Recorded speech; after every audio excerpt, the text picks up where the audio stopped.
The death of the ego. Non-duality explained. You wake up, walk to the mirror, and see your face. The same familiar eyes, the same name you've carried your whole life. But what if that you is just a story? What if the real you isn't in the glass at all? Today we explore something that can't be seen in a mirror. The death of the ego. Not the end of your body, but the fading of that constant voice in your head that says, I, me, mine. It sounds terrifying, right? Losing the one thing you've always called yourself. But here's the paradox. Sometimes, death is the doorway to freedom. When the ego dies, it doesn't leave a void. It leaves space. Space for something far bigger than the you you've been protecting all these years. A space where the world isn't out there and you're not in here. There's just life happening. This isn't about escaping the world or pretending you don't exist. It's about seeing what's left when the mask of identity falls away. And once you see it, you can't unsee it. So, are you ready to meet the you that's been here long before your name and will remain long after the mirror forgets your face? Ego death. It sounds dramatic, almost like the plot of a dark film. But in truth, it's not about physical death at all. It's about the fading, sometimes disappearing, of the idea you've been carrying about who you are. Think of your identity as a house you've been building since childhood. Brick by brick, your name, your job, your relationships, your beliefs. Every choice, every memory, every opinion. Another brick in the walls. Ego death is when, for a moment, those walls collapse. The structure you've called me isn't there, and what's left isn't empty space, but something more real than the house ever was. In spiritual traditions, this is often described as awakening, liberation, or enlightenment. Buddhism calls it no self. The realization that the self you've been protecting is just a passing image in a much bigger picture. In Advaita Vedanta, it's seeing that the Asi you've been identifying with is not the true self at all. The real self is limitless, beyond birth and death. Even in modern psychology, moments of ego dissolution are being studied for their power to heal, helping people break free from deeply ingrained fears, patterns, and addictions. But here's the thing. Ego death isn't permanent for most of us. It's like clouds parting to show a clear sky. The clouds will drift back, but now you know the sky is always there. And that brief glimpse can change everything. That's what we're exploring in this video. Ego death through the lens of non-duality. Not as a mystical escape from the world, but as a way of seeing reality without the split between me and everything else. We'll look at what ego really is, what happens when it fades away, the experiences and practices that can lead to this shift, and how life changes once you've crossed that invisible threshold. Because ego death isn't just about losing something. It's about discovering what was always here, hidden beneath the story of you. So, what exactly is the ego? It's not a physical thing you can point to. You can't scan it in an MRI or pull it out of your head. The ego is a story, a mental construct you've been writing since the moment you became aware of yourself. It's made of your memories, your beliefs, your likes and dislikes, your achievements, your failures, the roles you play in life. It's the voice that says, I am this kind of person, and not that. It's the invisible line that separates you from everyone else. In many ways, the ego is useful. It helps you navigate the world. To know your name, remember where you live, keep track of your responsibilities. It sets boundaries so you can protect yourself and make choices that fit your values. It's the part of you that says, I deserve respect, or I need to stand up for myself. Without it, you'd have no sense of direction or identity in society. But the same ego that guides you also traps you. Because the moment you define yourself as something, you also define what you are not. And that's where separation begins. You stop seeing reality as one continuous whole, and instead see it as me and them, inside and outside, right and wrong. The ego becomes a wall, not just between you and others, but between you and life itself. It's like wearing a mask for so long that you forget it's a mask. You start believing the mask is your face. And in that moment, the infinite world becomes much smaller, shrinking to fit the limits of the identity you've built. The journey we're exploring today asks a radical question. What happens when that mask slips or falls away entirely? What's left when the boundaries dissolve and the wall between you and everything else disappears? Non-duality. It sounds mysterious, even mystical. But at its heart, it's one of the simplest truths. It means not two. No division, no split, no gap between the one who sees and what is seen. Right now, it feels like there's a you in here, looking out at a world out there. There's a subject, the knower, and an object, the known. This is how we've been trained to experience life since childhood. I see the tree. I hear the music. I feel the wind. But non-duality is like pulling back a curtain and realizing that the I and the world are not separate at all. They are the same seamless reality, playing both roles at once. The one who knows, the act of knowing, and the thing known are all expressions of the same thing. Here's the tricky part. Non-duality is not something you achieve. It's not a higher state you climb to or a spiritual badge you earn. It's the truth that's already here right now, but it's hidden behind the lens of the ego. When that lens drops, even for a moment, the separation disappears, and what's left is wholeness. Think of it like looking at the ocean through a small window. You might think the ocean is just a moving picture in a frame, but the moment the wall comes down, you see it for what it is. Endless, borderless, without inside or outside. A teacher once put it like this: non-duality means not two, beyond knower, knowing, and known. It's not poetry. It's not philosophy. It's a direct experience. And the strange thing is, once you see it, it feels less like you've discovered something new and more like you've remembered something ancient. Something that was always true, even when you couldn't see it. In this video, we'll explore how ego death can open the door to this way of seeing.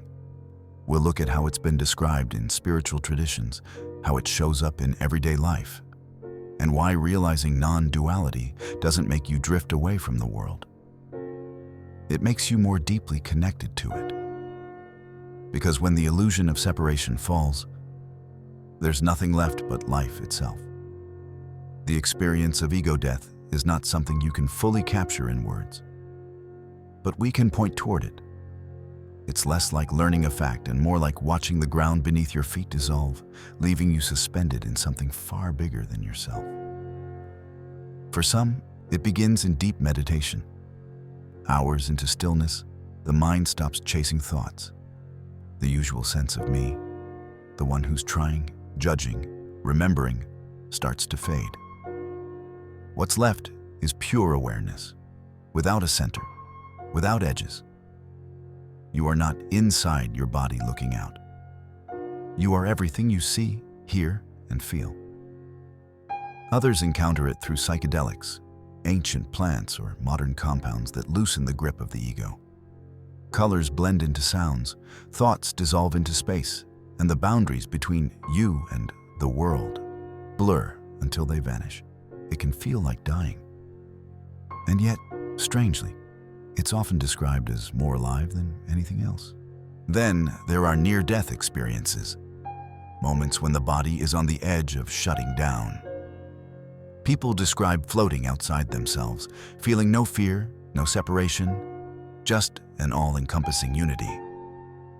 It's as if the self steps aside, and what's left is a vast, unshakable peace. Psychology offers its own lens for this. Carl Jung called it shedding the false self, the persona you've been wearing to meet the world's expectations. Beneath that mask lies the authentic being, not an upgraded ego, but something deeper, timeless, and whole. Ego death in this view is not destruction. It's the gentle, sometimes sudden, falling away of everything you thought you had to be, so that what you truly are can stand revealed. In all these cases, whether reached through meditation, substances, or near death, the essence of the experience is the same. The storyteller in your mind goes silent. The I you've been defending no longer feels separate from the rest of existence. And what remains isn't emptiness, it's fullness. For a moment, there's no inside and outside, no past and future, no self and other. Just one seamless reality, and the realization that it was always this way. There's a point in ego death that many describe as the abyss. It's the moment when the ego's constant narration, that voice in your head telling your story, judging, labeling, and rehearsing, suddenly stops. The silence that follows is so complete, so absolute, it can feel like the floor has dropped away. At first, this silence can feel terrifying. Without the usual inner voice, there's nothing familiar to hold on to. No thoughts telling you who you are, no mental mirrors reflecting your identity back to you. It can feel like annihilation, as if you have ceased to exist. But in the same breath, that silence can feel like freedom. The weight of all the roles, fears, and expectations is gone. There's no past you need to defend, no future you need to chase. Only the raw, unfiltered present, vast and unbounded. It's a strange paradox. The abyss can feel like death and birth at the same time. Death because the self you've been clinging to dissolves. Birth because in that emptiness, a deeper truth begins to shine through. One that isn't owned by you, but shared by all of existence. In that space, there's nothing to prove, nothing to protect. The silence is not empty. It's full. Full of life, full of presence, full of a quiet knowing that everything is exactly as it should be. And once you've touched that abyss, it's hard to forget it. Because you realize that the silence was never really gone. It was just hidden behind the endless noise of the ego. Non-duality isn't just a modern idea. It runs deep in ancient traditions, and one of the clearest voices on this was Ramana Maharshi, the Indian sage of Advaita Vedanta. For Ramana, the ego wasn't a solid thing you had to fight. It was just a name, a label for a collection of thoughts and identifications. Like a shadow, it disappears the moment you look directly at its source. And when it dissolves, what's revealed isn't a void, but the supreme self, the pure, undivided awareness that's always been there. His method for this was astonishingly simple. Self-inquiry.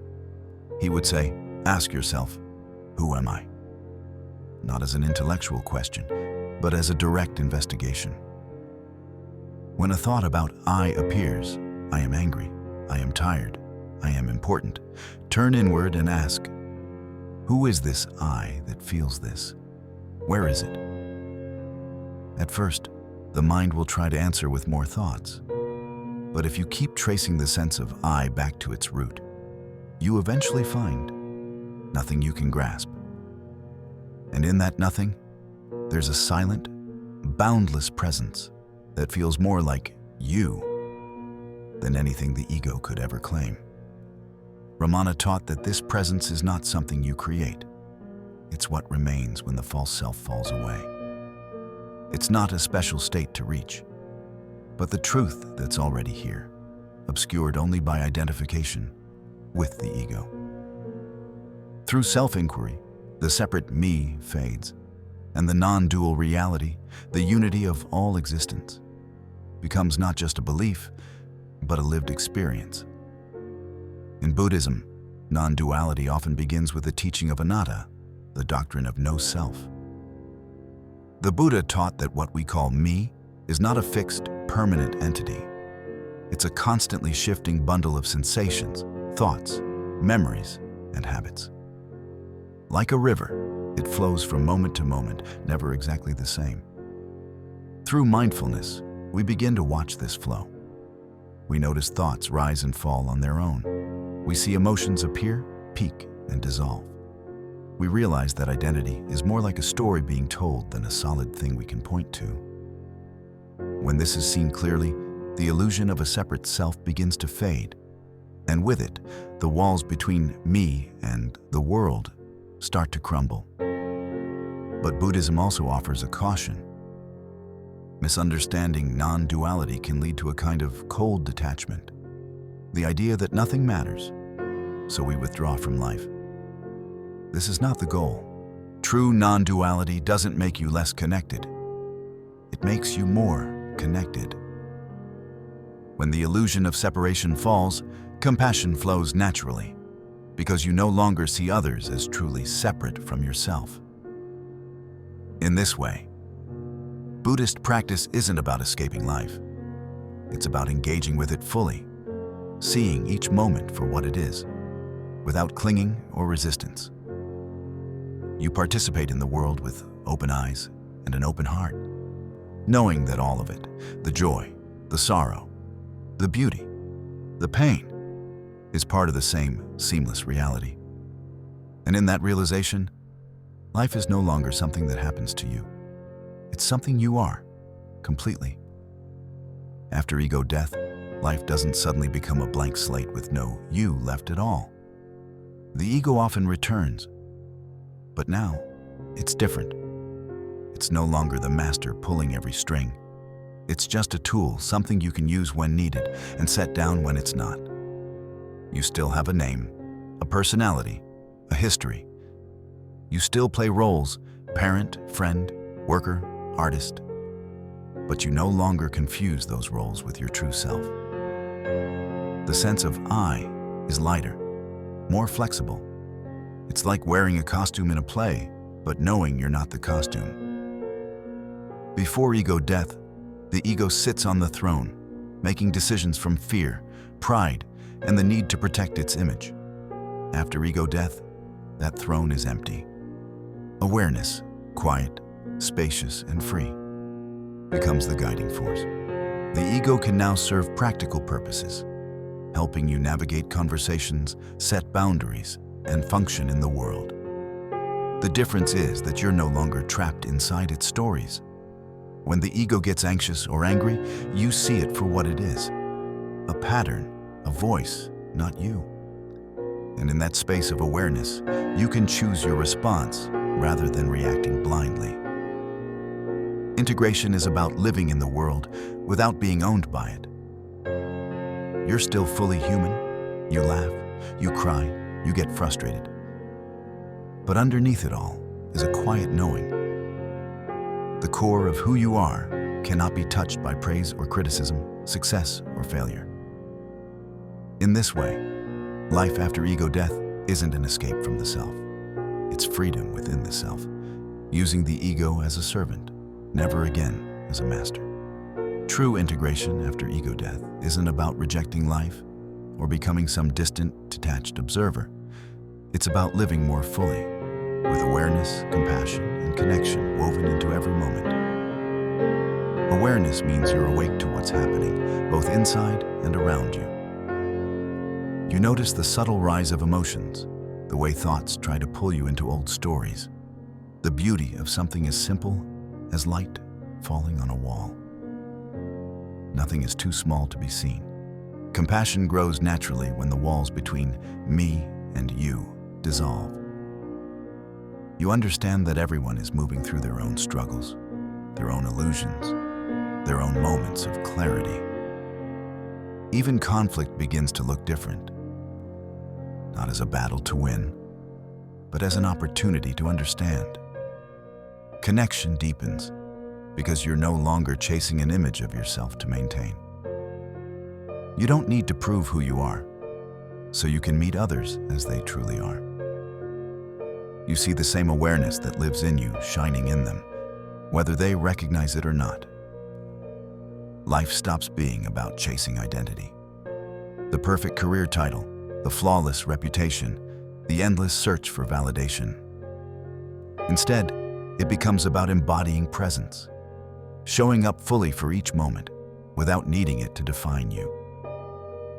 You speak, you act, you create, not to build a bigger me, but as a natural expression of what's here, right now. This is true integration, not escaping the world, not clinging to it, but walking through it with open eyes, a steady heart, and the quiet knowing that nothing can add to or take away from who you really are. We've come full circle. We started with the idea of ego death, a phrase that can sound frightening, even violent. But now, you've seen that ego death isn't destruction, it's revelation.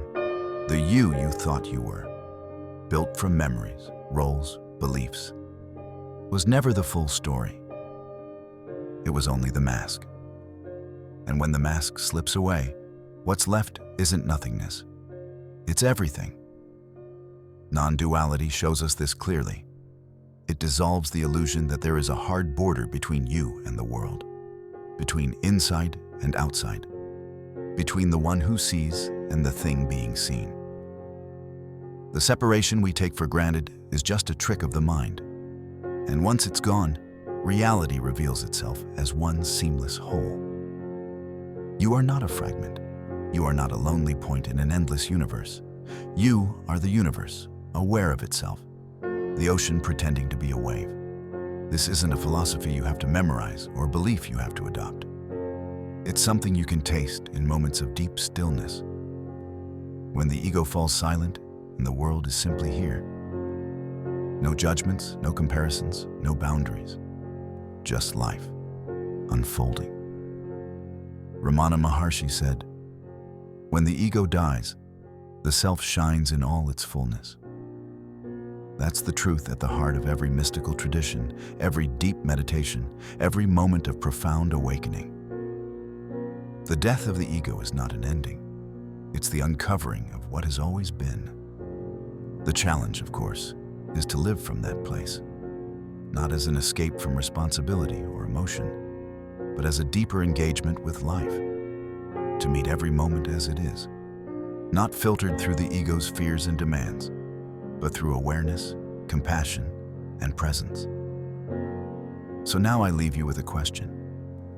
Is the death of the ego an ending, or the beginning of what was always true? Because maybe, just maybe, it's not about losing yourself at all. It's about finally finding the self that was never lost. If this journey stirred something in you, a question, a glimpse, or even just a pause, let it grow. The death of the ego isn't the end of the road.